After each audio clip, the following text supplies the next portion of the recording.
तो हज़रत साद बिन अबी वकास कलमा पढ़ गए। अम्मा जी ने भूख हड़ताल कर दी। उसे पता था कि मेरा पुत्र मुझसे प्यार बड़ा करता है, मैंने बिल आखिर मनवा लेना। थोड़ी सी आबादी थी, एक घर के अंदर जो मसला छिड़ता था ना उसका सारे शहर को पता चल जाता था। अब कोनों में गलियों में अब बातें भी होने लगी कि वो साद की माँ हड़ताल पे बैठी हुई है, बड़ा मसला है। अब प्रेशर बढ़ने लगा। हज़रत साद बिन अबी वकास फरमाते हैं कि वो जो मेरे करीबी लोग थे ना सहाबा, वो भी मुझे कहने लगे यार कोई रास्ता निकाल, हर चौक में तेरी बात होती है। कहते हैं मैं घर जाता तो घर वाले, बहन, भाई, बच्चे, बाप सारे कहते यार तेरी माँ मर जाएगी। हजरत साद बिन अबी वकास की माँ ने 3 दिन तक रोटी नहीं खाई, पानी नहीं पिया, बेहोश हो गई। अब जब बेहोश हुई तो शोर पड़ा, सारा मोहल्ला जमा हो गया। अब सारे लोग खड़े और बच्चा वो है जो माँ की बड़ी मानने वाला है। अम्मा के ऊपर लोगों ने पानी शानी डाला, होश आई तो हजरत साद बिन अबी वकास करीब आए, कहने लगे अम्मा एक बात करनी है। अम्मा भी बड़ी मुश्किल से उठ के बैठ गई कि पुत्र मानने लगा मेरा।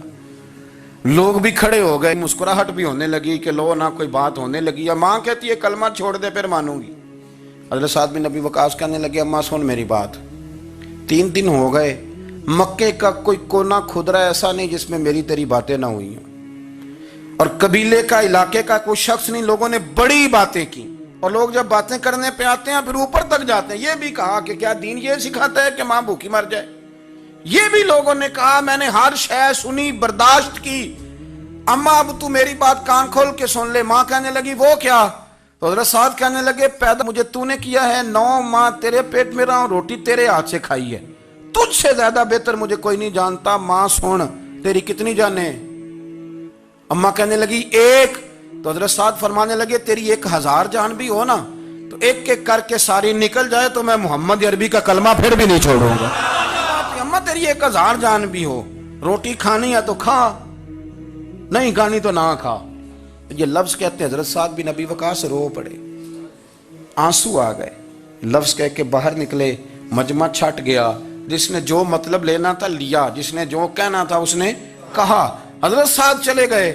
शाम को घर आए तो अम्मा रोटी खा रही थी। तो हजरत साद फरमाते हैं कि मोहल्ले की बीबियां कहने लगी रोटी क्यों खा रही हो? तो माँ रो पड़ी, कहने लगी पुत्र मेरा है, मैंने पैदा किया है, मेरे पुत्र ने कभी जिद नहीं की, इसके दिल में कुछ है उतर गई है, कोई है, कोई कच्चा पक्का जज्बा होता तो मैं तो 2 आंसू बहाती थी तो मेरा पुत्र लौट आता था, पर किसी रास्ते का मुसाफिर बन गया है, अब कहीं पहुंच गया है और मैं इसका दर्द समझ गई हूं, जहां गया है अब वहां से ये लौट सकता।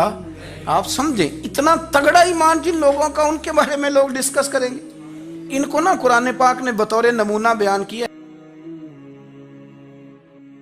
हजरत जाबिर इब्न अब्दुल्ला फरमाते हैं, और ये भी आपको मुस्लिम शरीफ में मिलेगा।